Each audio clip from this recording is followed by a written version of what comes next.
Assalamualaikum warahmatullahi wabarakatuh. Sebelumnya, perkenalkan nama saya Sarul Ginanjar. Saya dari kelas C323.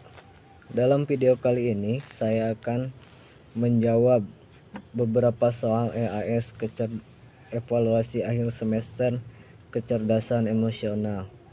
Soal yang pertama, manusia sebagai makhluk yang kompleks dalam dirinya seringkali mengalami pertentangan antara emosi dan akal sehat. Apa yang harus dilakukan dalam kondisi seperti itu? Bagaimana cara menyikapinya?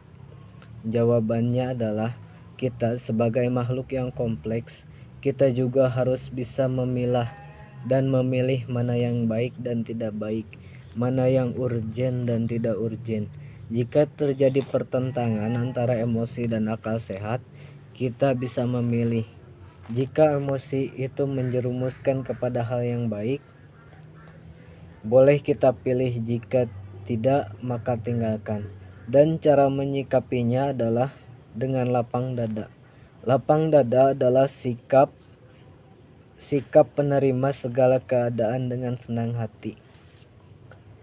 Soal yang kedua, kemampuan untuk menyelaraskan diri dalam suatu kelompok akan membantu meningkatkan produktivitas. Jelaskan mengapa hal itu bisa terjadi.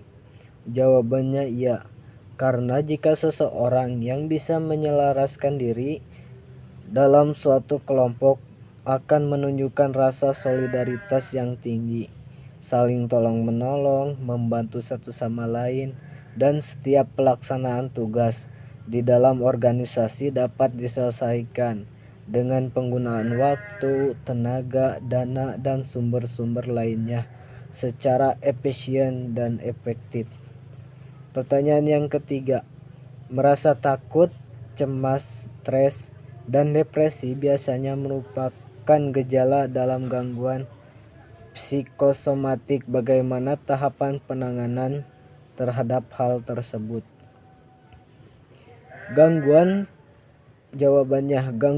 psikosomatis adalah keluhan secara fisik yang dialami oleh seseorang tanpa penyebab yang pasti, seperti luka maupun penyakit, melainkan disebabkan karena pikiran atau emosi. Kondisi ini dapat terjadi pada semua kalangan usia, mulai dari anak-anak sampai orang dewasa.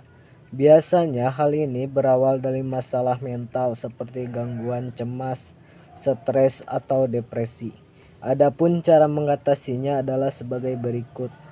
Yang pertama ada psikoterapi. Psikoterapi yang dilakukan untuk mengatasi gangguan psikosomatis adalah terapi perilaku kognitif. Tujuannya adalah untuk melatih kekuatan respon mental pengidap terhadap situasi yang dianggap cukup berat. Terapi ini bermanfaat untuk meredakan keluhan fisik pada pengidap yang timbul di setiap kali berhadapan dengan masalah. Yang kedua, ada hipnoterapi. Hipnoterapi biasanya dilakukan bersamaan dengan psikoterapi agar lebih efektif dan mengatasi stres dan rasa cemas. Hipnoterapi akan memudahkan pengidap gangguan psikosomatis dalam mengekspresikan perasaan, pikiran, serta ingatan traumatis yang tersembunyi di pikiran bawah sadarnya. Dengan demikian, psikiater dapat membantu pasien dalam mengelola dan merespon luka traumatis tersebut sehingga tidak lagi menjadi penyebab gangguan psikosomatis. 3. Pemberian obat-obatan. Obat-obatan yang umumnya diresepkan pada pengidap gangguan psikosomatis adalah obat antidepresan. Pasalnya, jenis obat tersebut tidak hanya bisa dapat mengurangi kecemasan tetapi juga bermanfaat meredakan nyeri fisik yang berhubungan dengan gangguan psikosomatis.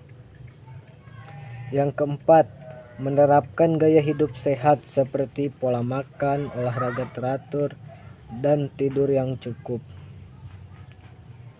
Pertanyaan yang keempat, jelaskan mengapa optimisme diperlukan untuk melawan rasa takut, putus asa, atau bahkan depresi ketika dihadapkan pada suatu masalah? Jawabannya adalah saat menghadapi masalah, sikap optimis akan mudah bangkit kembali dan memperbaiki kesalahan yang telah dilakukan. Sikap optimis membuat kita fokus pada pencapaian diri di masa sekarang dan masa depan, tidak terjebak pada kesalahan masa lalu. Yang terakhir, pertanyaan kelima. 4 tahun pertama dalam kehidupan merupakan hal yang sangat penting dalam proses pembelajaran emosi. Apa yang menyebabkan hal tersebut bisa terjadi? Jawabannya adalah ada beberapa faktor penyebab, diantaranya adalah faktor ekonomi, faktor biologis, faktor pola asuh, dan faktor lingkungan. Mungkin itu saja jawaban dari saya. Mohon maaf bila ada kekurangan atau kelebihan. Billahi taufik wal hidayah. Wassalamualaikum warahmatullahi wabarakatuh.